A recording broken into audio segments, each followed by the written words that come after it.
everyone, my name is Carol. You're welcome to my channel. Today I'll be talking about how I met my husband and we got married in 8 days. Like, I met my husband on the 3rd of January 2003, and by 11th of January 2003 we were already declared husband and wife. I mean Mr. and Mrs. Madeke. So and well, actually this video is gonna come in different parts. So this part one, I will really talk about how I met my husband and how we got married within a short period. And then we didn't even cut, like, I mean, maybe we cut it for like 7 days, then on the 8th day we married. It's strange, right? But it's true, it happened, and we are still in marriage today. So part one, we'll be talking about how I met my husband and we got married in 8 days.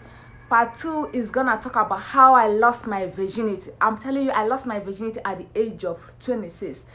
And then part three will talk about how everything happened after the marriage. So stay tuned. So without wasting much of your time, I'm gonna dive into how I met my husband and how we got married, like I told you. So but permit me, I will have to go down a little to the memory lane. It started in 2002 when my big sister came back from London, and she was traveling to the east. Actually, I didn't want to travel because I was into modeling, because I had graduated from college in 2002, and then I wanted to model a little before our youth service. My youth service was coming up in 2003. If you're from Nigeria, after your college you have to serve your father's land for 1 year. So while waiting for the youth service, I had gone into modeling. Like, my dad never allowed me to go into modeling full-time when I was in school. So immediately I graduated, I jumped in. So when my sister now came back, she was like, oh, I'm traveling to the east. Could you come with me, to spend time with me and the family and everything? So I didn't want to go initially, but my brother-in-law, I was staying with my auntie and my brother-in-law then. So they called me. They said it's okay if I will go spend time with my sister. But I told them, like, look, I put so much effort into this modeling thing, and we are going to contest. I was going to contest for Miss Commonwealth. We are still doing the screening thing, So but after they spoke to me, my brother-in-law had given me 5K then, like, to travel to the east. So then I agreed. So when I traveled, I stayed with my sister. I spent time. So they had told me there was a wedding coming up. Their friends were wedding. So they had gone for the bachelor's night, and then the wedding was going to be the next day. Like, the bachelor's night was Saturday night, and then on Sunday was going to be the wedding. Oh no, sorry, they had gone for the bachelor's night on a Friday night, and then the Saturday morning was going to be the wedding in the church. So I didn't even know but this thing my husband told me after we got married. He said that when he saw my sister at the bachelor's night, he had asked my sister, oh, please, do you have a younger sister that is not married? My sister said, oh, that one has been refusing men. She has been rejecting men, because like, that would be for another day. But I was always rejecting men because of one thing or the other. Like, a lot of them, their approach, and sometimes some of them will try to, like, entice you just with money. Or I had a lot of experiences, so I kept running. I kept running. When I ran to Lagos, it was part of the major reason why I ran to Lagos, because the men, they want your hand in marriage. But one thing or the other, I just got irritated. So so when my sister told my husband that her younger sister had been rejecting men, my husband was like, okay, why don't you throw the bone out for the dog and let the dog figure out what to do with the bone? So that was what my husband told me. That was his reply to my sister's comment. So but the next day, because I was going with them, my sister asked me to come with them for the wedding. So when we got to the wedding, like, after the wedding and everything, this man came to me. My sister, we were chatting.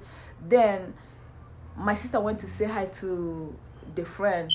After that, I think after that she came, so we're still chatting at the wedding venue, So my husband came there, and then he greeted my sister.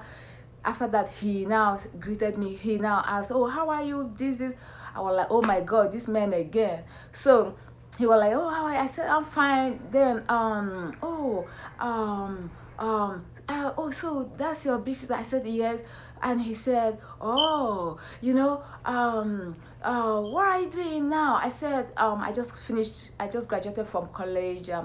What did you study? I said the political science. Then he went on and on, finding about me. So he said, "Oh, I'm glad you didn't study nursing." I said, "Why?" He said, the divorce rate. So I was like, this man, I don't know where, like, what is he talking about? So he said, so he kept asking me one question, from one question to the other.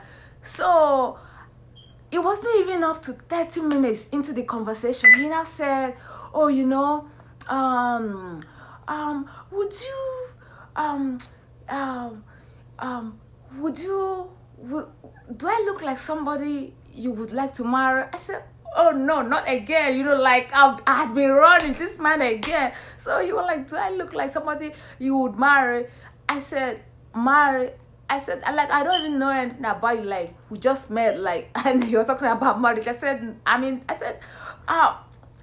like, I can't even answer that kind of question now. I don't even know you. So he was like, okay, so, but do I look like somebody you would like to marry in future? I said, okay, yeah, but I said, in future, fine, but now, no, like, I don't even know, like, then I didn't even know where he lived. I didn't even know much about him. He was just, like, we just exchanged pleasantries, and, so we kept conversing. Then he was like, "Okay, can you hold my water and my camera? I want to go get my big brother to see you." I said, "Really? Has it gotten that far?" So like, it was just happening like a dream. So, and the next thing, it wasn't even up to 10 minutes, the big brother came. So, like, I greeted them and everything. So they went back. So my husband kept on and on. Then the next thing he said, tomorrow, would you be busy tomorrow? I said, busy? No, like, no, because, it's just like we came back for vacation. So he said, tomorrow I would like us to go to the Federal Medical Center. If you're from Nigeria, you know about the FMC at Owerri. I would like us to go to FMC so we could run some tests, and then, be sure we are compatible.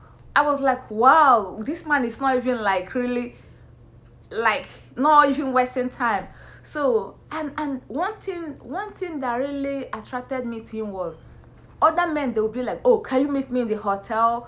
Oh, can you, they, after your body, they want to test you before they even start anything. They want to test you, like, they want to sleep with you before they can even start anything." But this other guy wasn't even talking about that. First of all, he already got his family. Second of all, he's already talking to me about going to the hospital so we can run some tests to make sure we are compatible. But initially, because I'm AS, so when he started talking about marriage, I had asked him, what's your genotype? He said AA. I was like, okay. He said, why? I said, because I'm AS. Because, your AS, you don't even want to mess with another AS. That's how you're gonna end up, breeding. You know what I mean. So if you're AS, make sure you marry AA. Okay, so he was like, okay, so tomorrow, if you wouldn't mind, I will come pick you up so we can go to FMC to do the test, so we'll make sure we are compatible, and we'll make sure, like, everything is okay. So then the next day, okay, just stay tuned for part 2. I love you.